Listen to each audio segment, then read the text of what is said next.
perspektif dalam hukum itu memang 2 hari yang beda yang harus dilakukan. Tadi seolah kan antara imateri dalam itu perdata itu adalah bisa dimintakan ya itu begitu masukan saya terkait dengan. Terima kasih Ibu.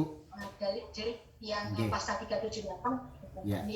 Itu terus halaman 11 mohon kelalaian dalam KUH Perdata kan agar diruntutkan dengan antara pasal 378 KUHP dan pasal 1238 KUH Perdata ini mohon maaf tidak nyambung, perlu ada diperjelas kronologisnya karena biar tidak loncat-loncat gitu ya. Dalam pasal 1238 itu kan terkait dengan bahan prestasi yang kemudian di situ dimintakan ganti kerugian dan tentunya bisa dinilai dengan uang. Sakit hati itu ya tidak bisa. Di sakit hati masyarakat yang kemudian sudah rencana mau umroh dan jadi umroh lah. Bagaimana saya akan mendapat? Ya memang itu hukum itu begitu, tidak bisa sakit hati itu dimintakan ganti kerugian. Menariknya nanti agar nanti temuan panjenengan itu bisa dijadikan landasan bagi hakim nanti putusan untuk menjatuhkan putusan. Wah ini kemudian dalam perkembangan ilmu hukum karena hukum itu dinamis bisa melakukan dalam hukum perdata loh ya. Dalam hukum perdata itu bisa dilakukan analogi, tapi kalau dalam hukum pidana tidak bisa kan. Betul. Karena hukum pidana itu adalah kepastian hukum, makanya jangan loncat-loncat antara pasal 378 dengan pasal 1238 kemudian dicampur aduk biar ada nalar logisnya bahwa kalau hukum pidana kasus komodifikasi itu 378 kan gitu ya. Biar di halaman 11 nih kok terus kemudian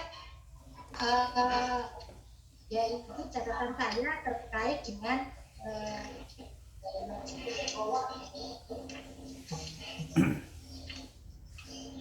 itu aja Prof. Masukan saya dengan substansi. Terima kasih Bu Sri. Masukan yang luar biasa saya rasa itu, apalagi kaitannya dengan pasal-pasal itu ya. Ini saya rasa menarik dan ini sebagai bahan masukan untuk Pak Imron itu dalam rangka untuk menyempurnakan terhadap proposal ini. Jadi saya rasa ucapan terima kasih. Terima kasih Prof. Silakan berikutnya Mas Arief, monggo Pak Dokter.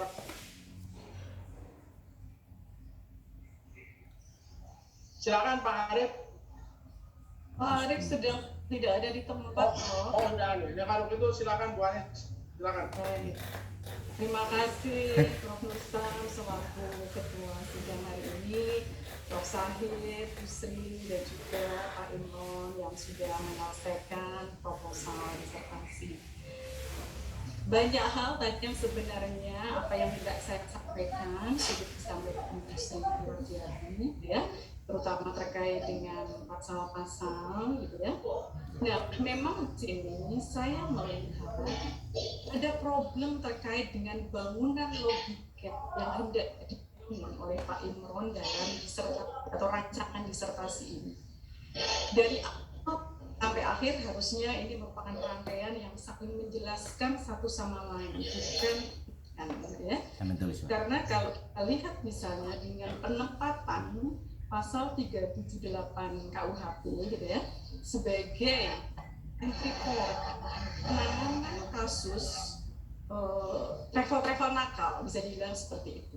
Nah, kalau Pak Imron ini nanti mengkaji secara normatif sebagaimana yang ditulis dalam metode penelitian, maka tidak akan menghasilkan apapun. Kalau menurut saya di sini berdiri sebagai seorang sosiolog hukum, punya background sosiologis sekaligus punya background hukum. Nah, lalu apa yang kemudian bisa dilakukan agar ini menjadi sesuatu yang outstanding dan kemudian bermanfaat dan benar-benar bernilai guna bagi bangunan ilmu hukum maupun bangunan sosiologi hukum, ya.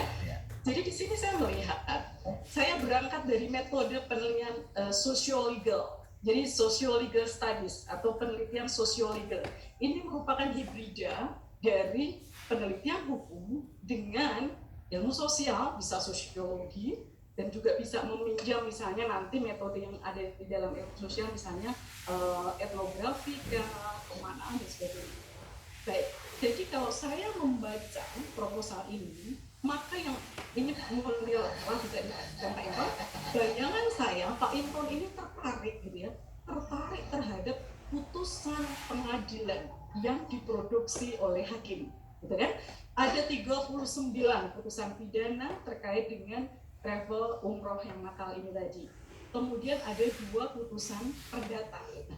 Saya membayangkan ketertarikan terhadap putusan pengadilan ini dan kemudian mencoba menganalisis putusan itu secara kritis.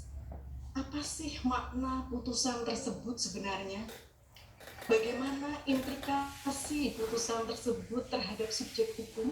Dalam ini adalah bisa kita melihatnya dari travel agentnya, apakah dari nasabah atau jamaah umroh yang dirugikan.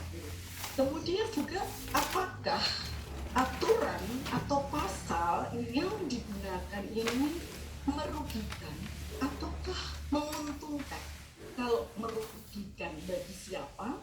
Kalau menguntungkan bagi siapa? Karena kalau kita lihat tadi dari panjang lebar didiskusikan Pak Imron pasal 378 ini menguntungkan bagi siapa? Bagi travel agent yang nakal, karena dia bisa mengumpulkan bermiliar-miliar rupiah, kemudian dengan pemidanaan yang hanya sekian itu saja, kan? Sementara kalau dari sisi nasabah atau jamaah umroh, kita nggak bisa juga kalau hanya melihat dari perspektif hukum. Kenapa? Karena ini terkait dengan komodifikasi ritual umroh. Basisnya ada di situ. Kenapa? Orang ketika melakukan umroh, makna umroh ini kan tidak sekedar melaksanakan sunnah gitu ya, tetapi ini ada nilai lain, ada estetika yang hendak dibangun, lifestyle yang hendak dicapai, kan seperti itu. Nah, ini kita nggak bisa melihat dengan hukum, kita meminjamnya dengan teori sosiologi gitu ya. Kita bisa misalnya pakai Mike Peters Stone gitu kan, pergeseran masyarakat dalam hal ini konteksnya umat Islam yang kemudian tahapan macam apa, atau kita bisa pinjam Peter L. Berger tadi yang sudah disebut oleh Prof. Syahid bahwa ada proses eksternalisasi, objektifikasi dan internalisasi terkait makna umroh itu sendiri. Bayangkan kalau selama ini misal saya akan umroh, apakah saya pernah bikin perjanjian dengan pihak umroh? Enggak.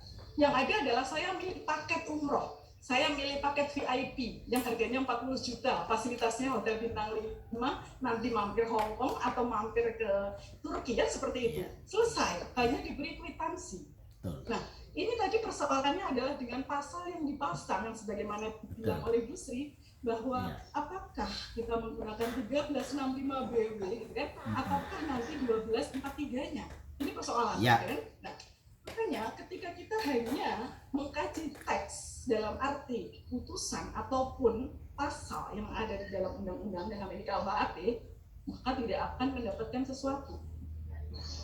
Secara ideal gitu ya, cipta hukum itu kan ingin membuat hukum, putusan pengadilan dalam hal ini juga bisa dikatakan seperti itu, memenuhi 3 aspek, yaitu kepastian hukum, kemanfaatan hukum, dan keadilan. Nah, yang terjadi dalam peristiwa pidana, apabila unsur-unsur perbuatan itu ada dalam sebuah pasal, maka bisa dijerat oleh pasal tersebut, dan seperti itu.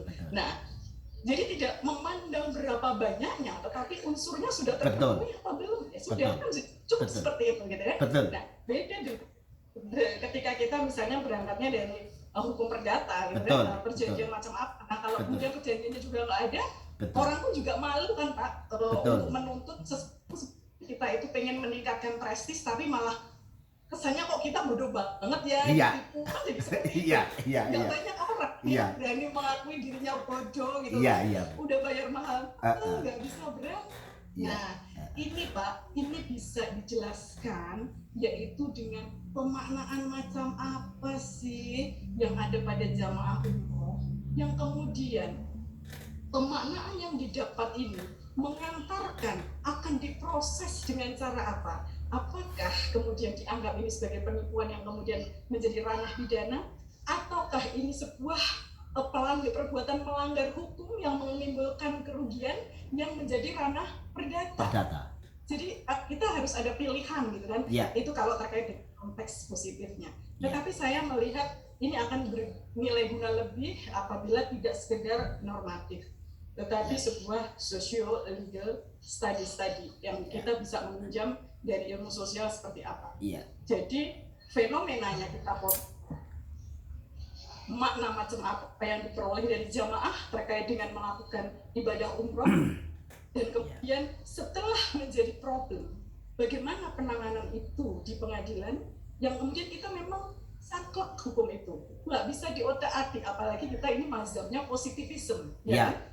Apa yang tertuang di dalam teks undang-undang itulah yang harus dibunyikan oleh hakim. Kalau hakim berimprovisasi nggak boleh. Makanya ketika saya membaca jute ini rekonstruksi putusan hakim itu adalah sesuatu yang sulit untuk konteks Indonesia yang positivisme. Iya. Padahal dengan memotret ini, mencoba menganalisis ini dengan meminjam mazhab utilitarianisme yang dibawa oleh Jeremy Bentham. Jadi di sini kita ada persimpangan mazhab juga, gitu kan? Meskipun sebenarnya hukum harusnya progresif, gitu kan? Seperti Uskup Pon bilang pun juga law as a tool of social engineering, gitu kan? Makanya ini ada problem besar di masyarakat kita, gitu kan? Betul, nah, betul. basisnya, gitu kan? Ini adalah pemaknakan tadi, Pak. Ya. Dari pemaknaan apa, dia dibawa ke arah mana? Nah, itulah yang kemudian nanti Pak Imam tetap ada ruang gitu ya untuk mengkritisi putusan hakim itu tetap. Tetapi daya kritis tadi di backup oleh teori sosiologi dan fenomena sosiologi. Gitu. Betul. Jadi kita tidak berada hanya pada ranah hukum ansih, tetapi kita mencoba menghibridkan, mengawinkan keduanya, dan jenengan luar biasa beruntung karena promotor panjenengan Prof. Nur Sam itu adalah sosiolog yang luar biasa hebat. Kemudian Prof. Sahid ahli hukum, jadi pas banget gitu. Kalau kemudian nanti mencoba mengawinkan keduanya, dan ini menjadi sesuatu yang sebenarnya nggak baru, tapi ini luar biasa dijuangkan. UNER, Fakultas Hukum dulu sangat anti dengan yang namanya socio-legal studies ataupun penelitian hukum etik. Yang diamini hanyalah hukum normatif. Tetapi mulai semester ini di S1 maupun S2 ada mata kuliah metode pendekatan sosio-legal atau socio-legal studies sudah masuk. Dan ini menurut saya adalah timing yang tepat ya buat Pak Imron berkarya dengan metode socio-legal studies tadi. Nanti bisa deh ngobrol-ngobrol lebih lanjut karena kita kan satu fakultas. Sip Bu. Ya. Sip, Prof. Nursyah. Terima kasih Bu. Masukannya Bu. Terima kasih. Pak Arif sudah kelihatan? Ya, sudah ada Pak Arif. Pak Arif. Prof. Ya, terima kasih Prof. Nursyah, Prof. Sahid, dan Ibu Dr. Siwardiati, Ibu Dr. Ahmad Faridah, Bapak Dr. Fatun Yasin, dan Pak Imron Rosadi yang saya hormati, Pak Imron. Nggih, Ustadz. Hamzah, mungkin minum dulu Pak Imron, kayaknya sudah. Iya. Terlalu berat ini. Iya, Ustadz. Tahu saja panjenengan itu. Juga ada air putih. Dokter Siwardiati. Aduh. Wes. Kena sosiologi hukumnya, ini kena aturan law in book. Aduh.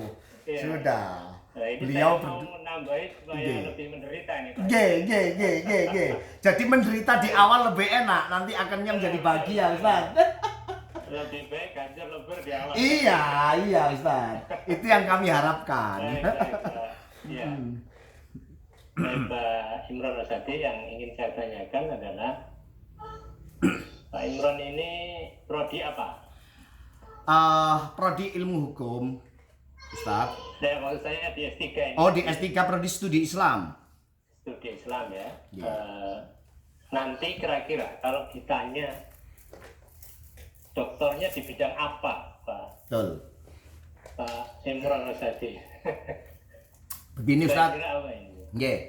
Saya sudah konsultasi dengan Prof. Nursam bahwa linearisasi di bidang ilmu itu ketika membangun satu disertasi. Dan disertasi itu dalam studi Islam, bahwa kalau saya banyak mengangkat presentasinya itu lebih besar di hukum positif, maka itu kata beliau sudah menjadi linear. Itulah kemudian saya menganalogi Linier itu doktor kan tidak ada seperti SAG, MPDI, SPDI itu. Jadi kayaknya juga logika itu rasional begitu Ustadz. Yang pertama itu. Yang kedua, alasan di dalam studi Islam ini saya ingin membangun tentang hukum positivistik tadi yang sudah dikatakan oleh Bu Anis Farida dan Bu Sri Warjiati. Dan ini nanti setelah kita bangun di dalam ilmu hukum positif, ada satu komparasi sedikit untuk studi Islamnya dari hukum Islam. Akan mengkonstruk di situ studi Islam kami masukkan karena terkait ada umroh. Dan ini nanti endingnya adalah bangunan besar ini akan menjadi satu studi. Kalau saya lebih berani bahwa saya mengkonstruk menjadi rekonstruksi ini nanti khusus umroh. Tidak bisa hanya penipuan. Saya sangat menjadi, kalau saya ekstrim sedikit pendapat saya, tidak adil lagi. Mengapa? Begitu besar kalau itu didesain oleh para travel, yang menjadi korban adalah jamaah umroh yang mestinya ibadah. Yang kedua adalah pembimbing umroh. Travel walaupun di belakang layar Islam tapi tidak ansih, masalah Islam tidak komprehensif banget, maka dia mendapat keuntungan. Ini menjadi sebuah ketidakadilan saya untuk membangun tentang merekonstruksi putusan hakim dalam hukum pidana. Hakim di dalam 378 dalam bahasa forum ini tadi adalah sangat enak, kok enjoy. Saya menjadi sebuah tantangan besar sebagai seorang dosen di Fakultas Syariah dan Hukum dan di studi Islam akan membangun tentang disertasi saya nanti menjadi disertasi mengkonstruk putusan hakim 378. Tidak sekedar itu, tapi kalau bisa disita. Kenapa demikian? Kalau itu ibadah menjadi ranah bisnis, tidak sekedar jasa. Begitu Ustaz. Jasa dengan bisnis sama-sama mendapat income. Income yang diperoleh itu berbeda jasa dengan bisnis. Walaupun 100 juta kalau itu jasa tetap jasa. Walaupun 50 juta lebih sedikit, tapi kalau itu keuntungan itu adalah bisnis. Di sini sudah menjadi ranah bisnis. Ini nanti yang akan saya bangun di dalam tulisan disertasi saya nanti. Bagaimana menjadi muatan-muatan keilmuan. Satu, di bidang ilmu hukum. Saya di hukum positif. Yang kedua juga ada masukan-masukan di dalam Universitas Islam Negeri terkait dengan Fakultas Syariah dan Hukum. Jadi ini nanti yang akan saya bangun dengan serius tentang studi dan kajian hukum yang ada di UIN Ustadz. Jadi seperti itu insya Allah. Mohon maaf Ustaz, ini agitatif biar semangat pemikiran saya gitu. Ini bahasa lawyer.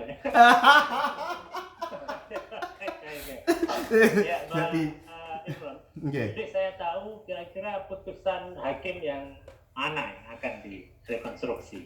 Putusan hakim yang terkait dengan hukum pidana Ustaz. Jadi ada 39, 38 semua pidana. Setelah saya pelajari semua. Hanya satu perdata, betul. Satu perdata itu kalau dimuncul yang nanti akan dikasih dalam disertasi itu semua putusan. Semua putusan yang ada di direktori putusan dan ada satu pembanding perdata itu. Lah, mohon maaf Ustaz, kalau putusan pidana itu ditarik ke perdata pun bisa. Karena ini terjadi bargaining politik dalam arti bargaining hukum ini kan bahaya. Hukum kan sudah dibangun dengan sempurna. Tetapi penegak hukumnya yang, nah ini yang menjadi persoalan bertentangan dengan pemikiran dan jiwa saya begitu. Jadi di lapangan 378 dijalukan itu sangat tipis dengan one prestasi. Seperti begini Ustadz, kalau saya membuat analogi dalam perspektif hukum. Kalau saya bilang hari ini Pak Imran pakai baju apa? Hitam, padahal saya merah, berarti bohong. Kalau besok pakai baju apa Pak Imran? Hitam, ternyata saya pakai merah, itu one prestasi, ingkar janji. Lah ini ditarik kemana itu sangat mudah 378 itu. Itulah kemudian di dalam konstruksi hukum ancaman 4 tahun tidak ada 5 tahun. Dan itu ada pengecualian diatur dalam KUHP pasal 20 dan 21 ayat 4. Jadi seperti itu Ustaz. Makanya termasuk first travel kasusnya. Termasuk first travel. Sebelum first travel itu muncul, kami sudah punya cita-cita untuk melihat umroh ini seperti ini. Karena kasus di Mojokerto Ustadz, Yai Mas Rihan itu adalah seorang pembimbing. Dan Yai Mas Rihan itu ditransfer ke travel. Saya kan waktu itu pendamping beliau sebagai juru bicaranya sampai ke event-event gelar perkara, Ustadz. Nah, ketika itu Yai Mas Rihan akhirnya agar tidak dipidana, karena pidana itu adalah ultimum remedium, menjadi putusan terakhir dan kadang-kadang menjadi menakut-nakuti orang dan secara moral juga hancur. Yai menjual aset habis 2 miliar, 2 miliar lagi masih di penjara. Padahal kalau mau fair, pakar hukum dan saksi ahli dari Airlangga juga mengatakan bahwa bahasanya waktu itu saya tahu itu dosa itu, sehingga P19 selalu ditolak di pengadilan akan biar menjadi P21 sempurna. Nah, bangunan-bangunan khusus travel ini kok begitu entengnya ketikanya sekian tahun, ancaman 4 tahun itu paling-paling 10 bulan pun juga aman. Terus orang yang ada di dalam itu dikasih 1 miliar, 2 miliar, keluarganya dikasih. Nah, ini kan sudah menjadi ranah bisnis dan akan kalau tidak dibangun dalam untuk first travel bukannya 20 tahun, Pak Imron. First travel. First travel kalau tetap 378 tidak ada ancaman seperti itu, Ustaz. Jadi tidak ada. Jadi kecuali khusus 378 itu adalah keputusan PN Depok itu memutuskan bahwa Andika 20 tahun, Anita Hasibuan 18 tahun, adiknya 15 tahun. Tapi yang sangat menyakitkan adalah ketika PN Depok memutuskan bahwa harta kekayaannya itu disita untuk tapi ke negara, Ustaz. Oleh keputusan MA nomor 3096 tentang Pitsus tahun 2018. Nah, ini kan termasuk itu juga, Pak? Itu ranahnya yang di fish travel itu kan sudah kepada unsur yang lain tampaknya itu, sehingga tidak ada putusan hakim itu lebih dari 4 tahun kalau ancaman hukumannya 4 tahun. Begitu, Ustaz. Jadi kalau kecuali ada pasal berlapis diputus oleh hakim mana ancaman hukuman yang paling tinggi. Misal pencurian, penipuan, pembunuhan, maka pembunuhan yang diambil salah satu itu ketika terjerat ke pasal berlapis, maka cukup 1 dan yang lain mengikuti di dalamnya. Itu kalau dalam teori-teori hukum pidana. Apakah nanti ada rencana untuk perspektif filsafat hukum Islam ya? Betul. Di proposal ini juga saya lihat ada ingin melihat dari hukum ekonomi syariah, muamalah atau dalam hukum pidana Islam. Jadi bagaimana ya nanti akan Pak Imron terapkan ini dalam? Jadi akan saya terapkan lebih utama di dalam hukum positifnya. 1, karena kita walaupun umat Islam dan umroh ini jeratannya hukum positif, Ustaz. Dan hukum Islamnya juga kita berikan masukan-masukan terkait dengan hukum Islam seperti itu kayak apa.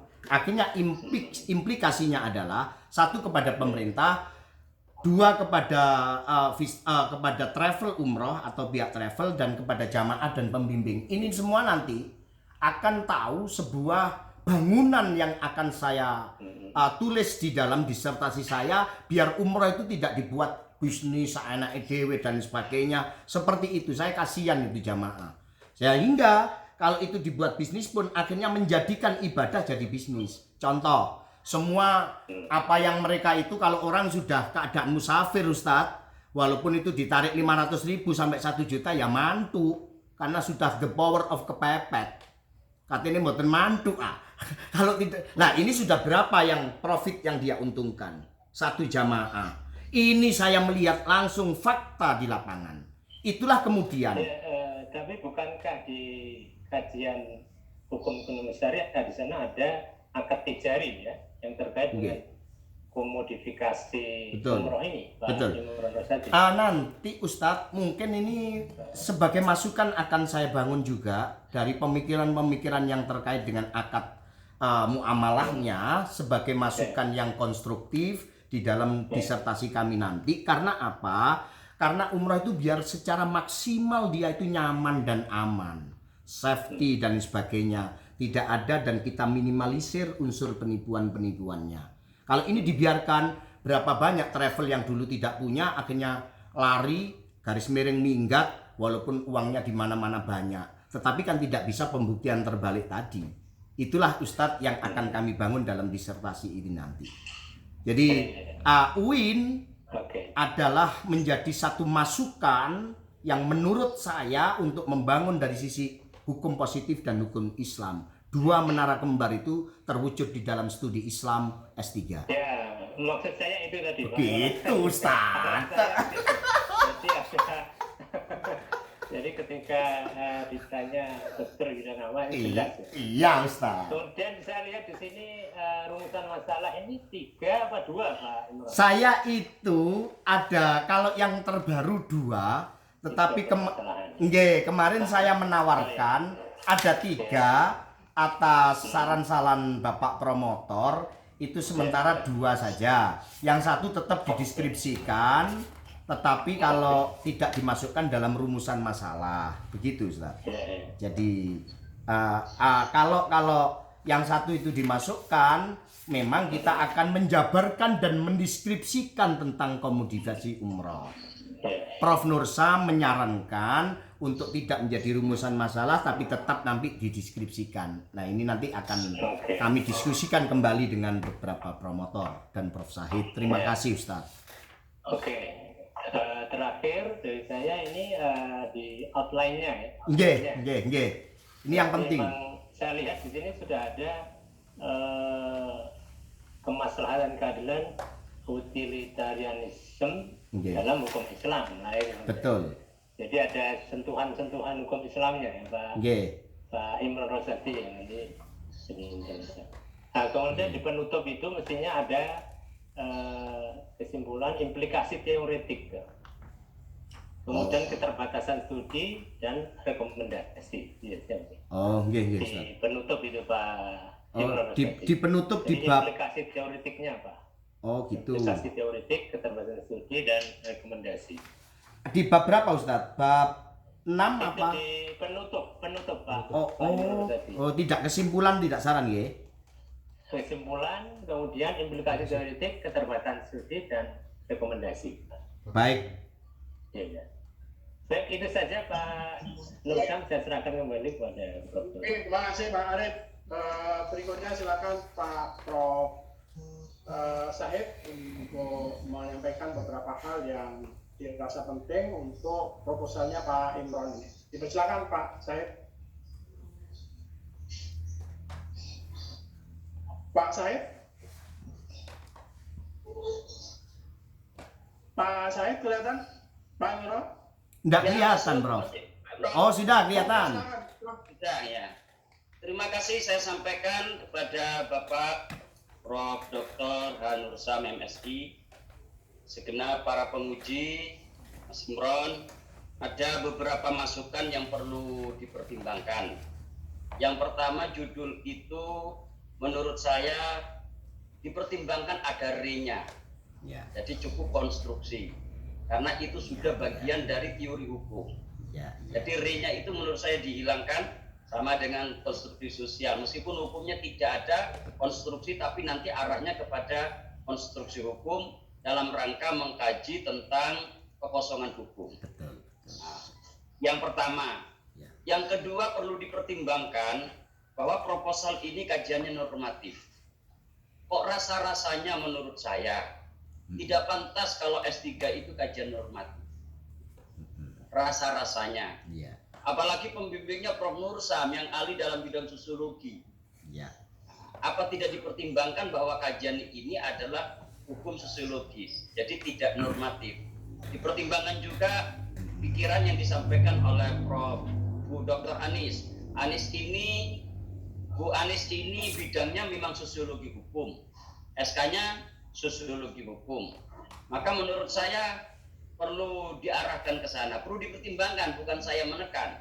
Karena perguruan tinggi yang agak kaku seperti UNER dulu normatif, itu sudah mulai ada perubahan-perubahan. Jadi diarahkan kepada sosiologi hukum. Meskipun S1-nya belum bisa. Ya minimal kita berkiblat kepada Brawijaya. Brawijaya itu sudah kajian sosiologi hukum. Khawatir dipertanyakan oleh orang, lah kok dokter kok kajian normatif kayak S1. Nah itu perlu dipertimbangkan. Yang ketiga, ada bahasa-bahasa yang menurut saya kurang pas dalam konteks hukum. Di sini misalkan pertimbangan hakim dalam pembuktian. Itu jadi kesatuan Pak Imron. Ya. Jadi namanya itu pertimbangan hukum hakim, bukan pertimbangan hakim. Jadi dalam diktum keputusan itu biasanya muncul pertimbangan hukum hakim. Ya. Jadi ada hukumnya. Oke. Nah, coba di pertimbangan itu dicek itu. Jadi sesuatu yang pakem menjadi satu bahasa pertimbangan hukum hakim itu. Nah, oleh karena itu jangan dibuang. Kalau kemudian dibuang nanti nilainya berbeda. Nanti dianggap ini orang hukum apa bukan. Ya. Satu istilah kok kemudian tidak muncul. Ya, Prof. Yang keempat atau kelima ini? 5, Prof. Yang kelima, tadi kan disampaikan oleh Bu Anis, ada 3 aspek di dalam hukum, itu kepastian, Ya. keadilan, kemanfaatan. Kalau kita mengkaji dalam hukum, kemanfaatan itu sebenarnya kan dari hukum Islam. Ya. Kalau kemudian di sini mengkaji tentang utilitarianisme, itu baru. Teori baru yang sebenarnya di dalam hukum Islam itu sudah ada.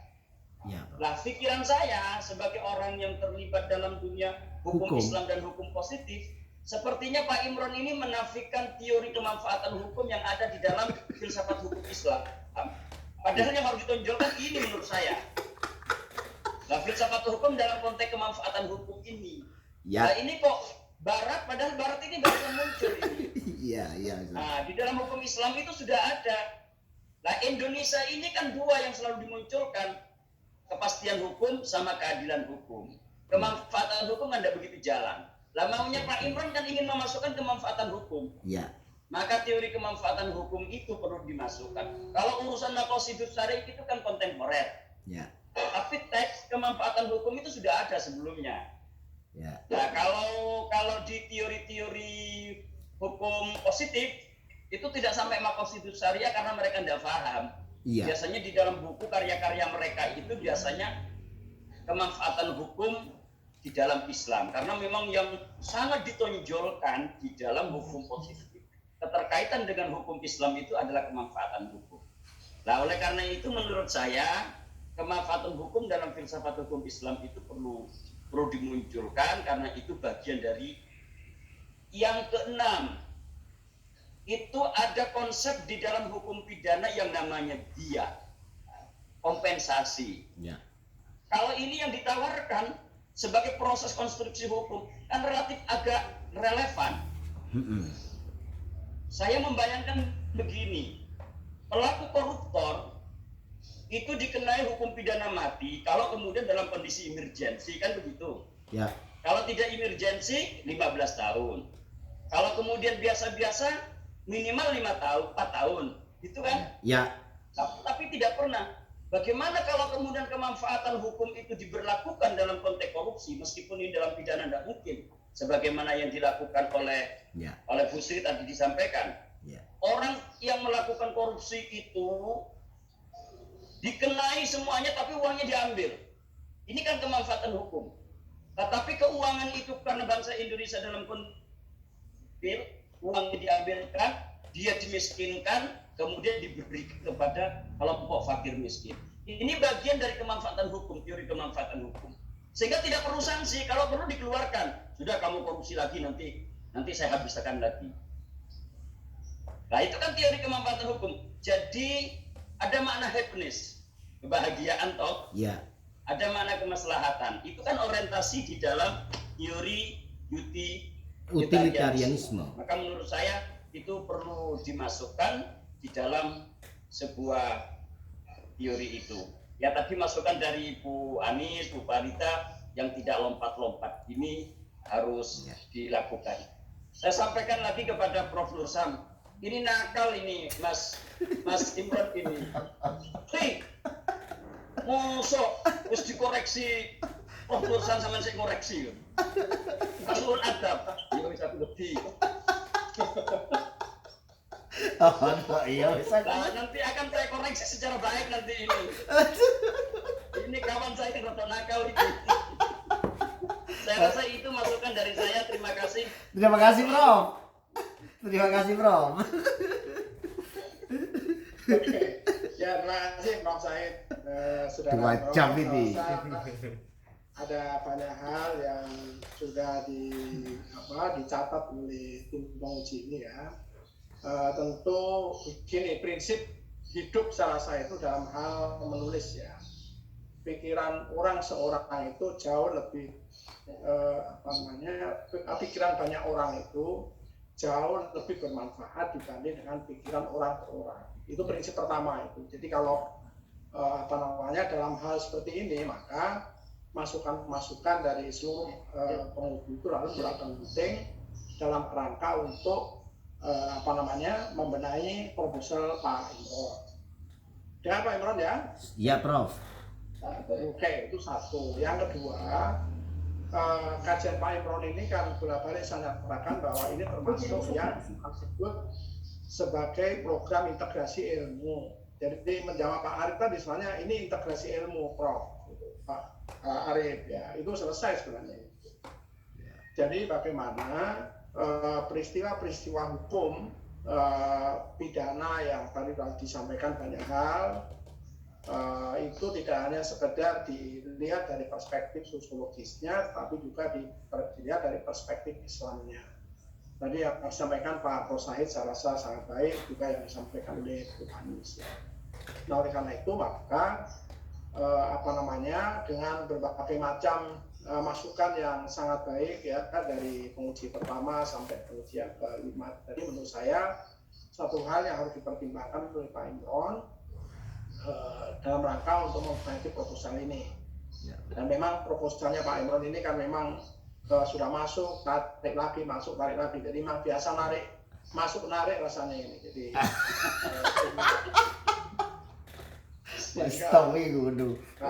ada perubahan-perubahan yang sudah kita sepakati sebelumnya. Itu saya rasa catatan tambahan, tapi ala kulli hal saya pikir proposal ini sudah bisa memenuhi persyaratan minimal dengan penulisan disertasi ya, jadi bisa diteruskan. Silakan nanti konsultasi yang sebanyak-banyaknya dengan tim penguji ini.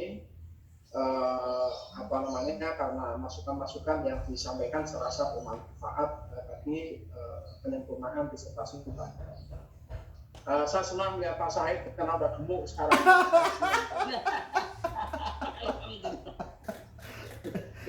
Saya nggak tahu ini kalau di luar Zoom gemuk betul apa enggak. Alhamdulillah yang penting sehat ini. Oh iya sehat itu yang penting Pak Zahid. Oke. Saya rasa begitu Pak Zahid ya. Nah, terima kasih Pak Fatoni Mustalev ya, kemudian Bu Sri, Bu Anis, Mas Arif, Pak Prof. Zahid yang sudah menguji untuk proposalnya Cak Imron ini. Mudah-mudahan secepatnya bisa dikerjakan perubahan-perubahannya dan lalu yang penelitian lama. Amin Prof. Pendekatan sosiologis itu saya sangat setuju. Terima kasih dan marilah kita tutup ujian ini dengan sama-sama membaca Al-Quran. Alhamdulillahirabbil alamin. Mohon petunjuk Bu. Waalaikumsalam warahmatullahi wabarakatuh. Terima kasih semuanya. Sama-sama. Matur suwun Prof. Ibu, mohon bimbingannya nanti kita lanjut. Terima kasih. Nggih Bu Anis, saya harus nanti banyak mohon petunjuk panjenengan. Jenengan sering berserbangan kalau ngajar. Nggih Ustaz Arif, nggih. Adik Bu Sri. Bu Sri Warjiati, alhamdulillah. Matur suwun.